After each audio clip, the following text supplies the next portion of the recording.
If I told you the mind of Charles Manson could be resurrected not through a seance, but through data, would you listen? Welcome, you are watching True Crime Code. Mystery meets machine. If you're new here, don't forget to subscribe and turn on notifications for weekly deep dives.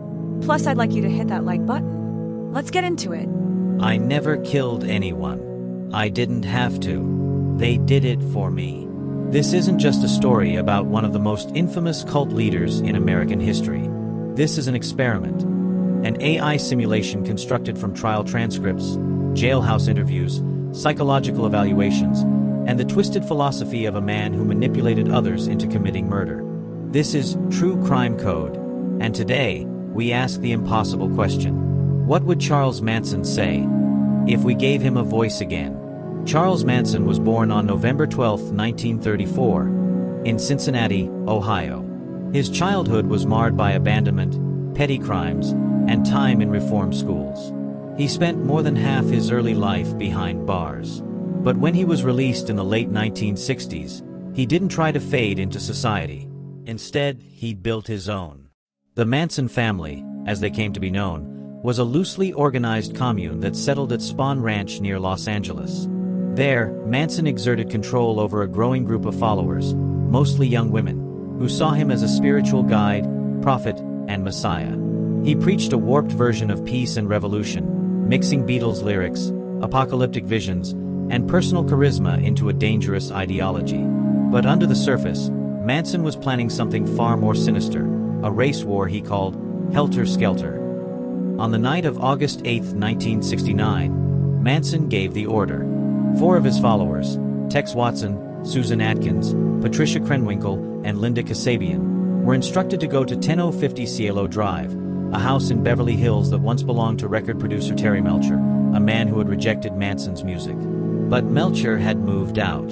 That night, 5 innocent people lost their lives.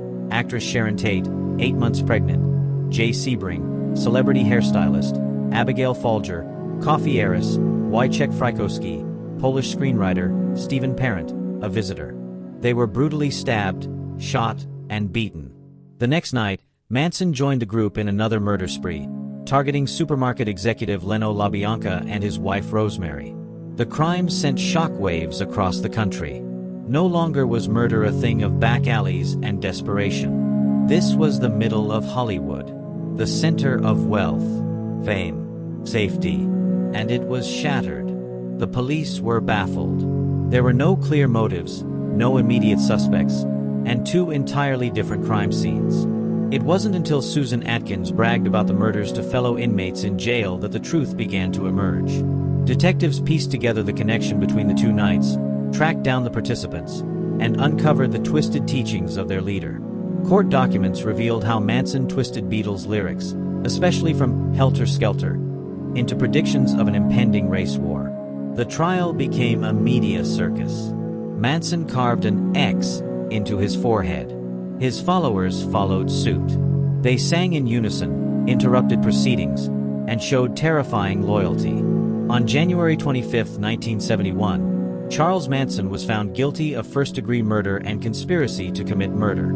He was sentenced to death, later commuted to life imprisonment when California abolished the death penalty. He spent the rest of his life in prison until his death in 2017. But even behind bars, his influence endured. Books, documentaries, interviews, and fan letters poured in. Some still believed he was misunderstood. Others wanted to understand how a man could hold such psychological power. His legacy is one of manipulation, mind control, and the dangers of charisma in the hands of the unstable. Charles Manson may be dead, but his ideas, his words, his crimes, they live in history's darkest archive. And now, even in digital form. But what happens when we feed evil into the machine? What does AI reflect back? Is it truth? Is it danger? Or is it just code? This was True Crime Code. If you want to hear the AI interview more infamous minds from history, drop their names in the comments. Until next time, keep your eyes open and your data clean. Because every forgotten case reminds us of the thousands of lives cut short, the voices left unheard, and the cold truths waiting just beneath the surface. This is True Crime Code.